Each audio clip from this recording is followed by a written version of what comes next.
What's going on, guys? It is Central here, and what I'll be doing today, I'll be reviewing Superman the Ride, the hypercoaster that is located at Six Flags, New England, and Massachusetts. Now, this coaster was converted. It first started off as Superman, but then converted it for a while to Bizarro, and then just a couple years ago, they converted it back to Superman, and that's what it is right now. Now, this coaster, I like this coaster. I really do like it. It was one of my favorite coasters at Six Flags in England. But what I'll be doing today is I'll be going through the whole ride and giving you my full thoughts on it and how I liked it. So to start off, we'll be starting through with the stats.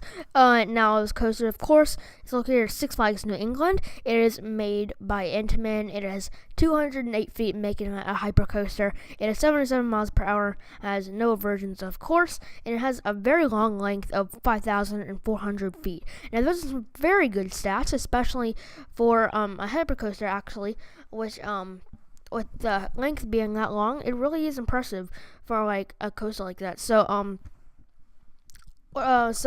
just my overall opinions on it. I mean, I was disappointed with it, but I still think it is an awesome ride. I've been hearing before that it was one of the best rides in the world, like one was Bizarre, but I've been hearing it before we went that it's been going like not as running and not as good as it had been. I've been having not some of the greatest reviews, and I agree with that. I mean, this coaster is definitely not the best ride. It's a great ride, but the one thing that really does make this coaster not good, the layout is there. It has an incredible layout, but they added new trains when they put the new Superman theme in.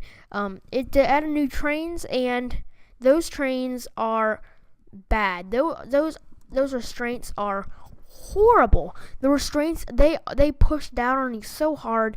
It made it like very hard to like get a lot of airtime, and it really made the coaster not as good as its potential is, and like how good it could have been if it had good restraints. So that is definitely a really downside.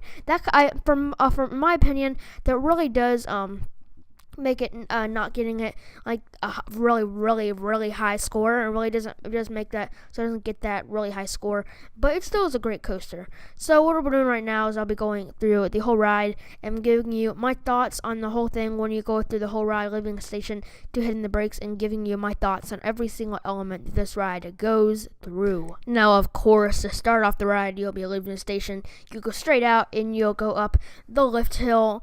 This coaster, of course, is 208 feet, so the lift hill will be 208 feet. So you're going to go up. Now, one thing that is so good about this coaster is the location.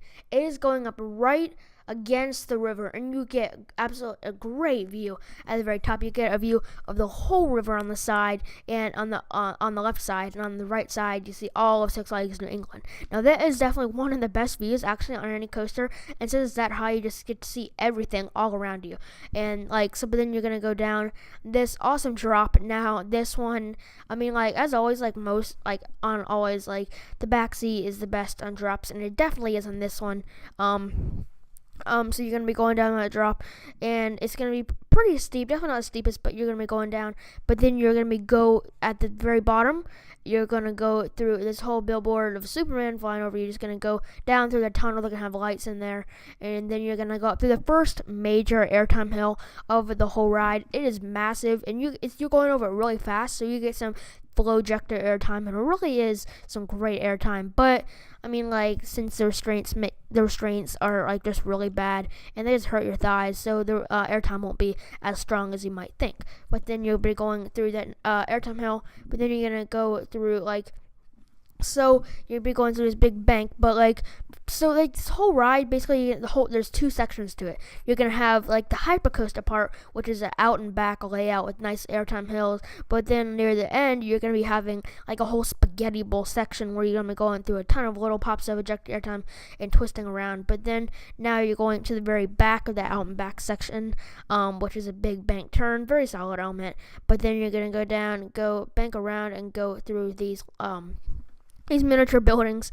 Now, like the theming on this coaster, I mean, like when you're going through the ride, it's gonna have, I mean, you're gonna be just gonna be having like a lot of structures there. Like I said, the tunnel right after the drop, you're gonna have a lot of just buildings. You're gonna have billboards everywhere. It really has some nice theming. Like in the queue, you're gonna be having a lot of Superman theme, and it was very interesting and very cool. I mean, this coaster like has won a lot of awards, and they're gonna have all of the golden ticket awards and all of the awards of this coaster has won in the station. So that means like they're proud of it, which is good, and they just show it in the station and the queue.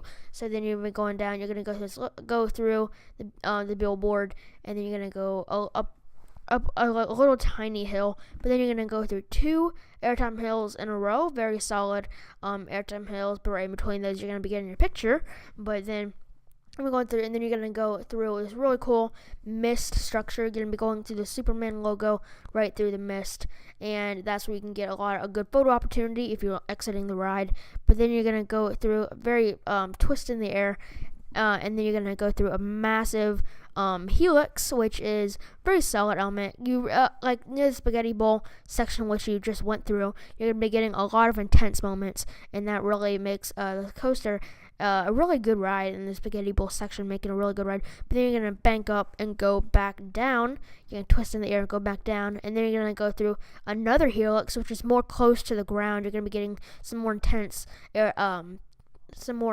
bank turns around there. But then you're gonna go up, and you're gonna go through another little pop of airtime, and then you're gonna go right down under the ground. You're gonna be seeing all the people, and then you're gonna go right down into the ground. It's gonna be misty down there, but then you're gonna have some lights and mist over there. But then you're gonna go through the final stretch, which is some Airtime Hills you're gonna have. But on the first, there's 3 Airtime Hills. On the first one, it's definitely not like, I mean, it's gonna have a break there just to slow it down, because basically this whole ride, it goes like full speed through the whole thing. It really doesn't really let up with the pacing. But then you're gonna go on down. You're gonna go up. There's a lot of pop airtime. You're gonna hit the brakes, and then you go through 2 more little Airtime Hills. They're very solid ejector Airtime Hills. You're gonna be flying out of your seat on those. They're really good. But then you are gonna be banked down. You're gonna see Superman wins, Beach Bizarro, and you're gonna bank down and go around, and then of course you're gonna slide into the brakes. Now, what's something really interesting, I just like, for some reason I just pointed this out, is that I'm just gonna be hitting the brakes really fast. I mean, the brake section isn't really long at all. You're just gonna you're gonna like come to a stop really quickly, which is very good for a coaster like that. But then you end the ride, and I mean, I was a little disappointed, but it's still a really good ride. Definitely did enjoy it. Top 2 coaster. It's just top 2 coasters in Six Flags in England. It is my number 2, and I really did enjoy this ride. Now, overall, this coaster is pretty smooth. You're gonna be having like a lot of sections just gliding, and it really is just pretty smooth. You aren't gonna have that much rough, but it's just the trains that sometimes make it vibrate, which isn't really like a huge problem. But it's fine if this coaster has a tiny bit of rattle, but when like coasters get to having a big rattle, it's not fine. But the most of this coaster is very smooth. So but overall thoughts on this coaster, I really do think it's a good ride. And like I said, I was disappointed just because of the restraints. But if you just take out restraints, what Six Flags just do is just take out those restraints and put in these new restraints, let's say T-bars. Like Money and Force has T-bars, and those are they're very open restraints. They don't feel really loose. The ones on Superman the ride right now are very big and bulky, and you really can't get out of your seat at all. So, now it's time for my overall score of this coaster.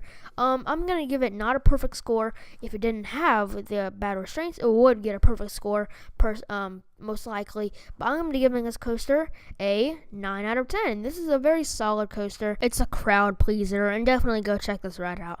So, I hope you guys enjoyed this coaster review of Superman the Ride at Six Flags in England. And stay tuned for more videos coming here to Coaster Productions. And I'll see you guys later.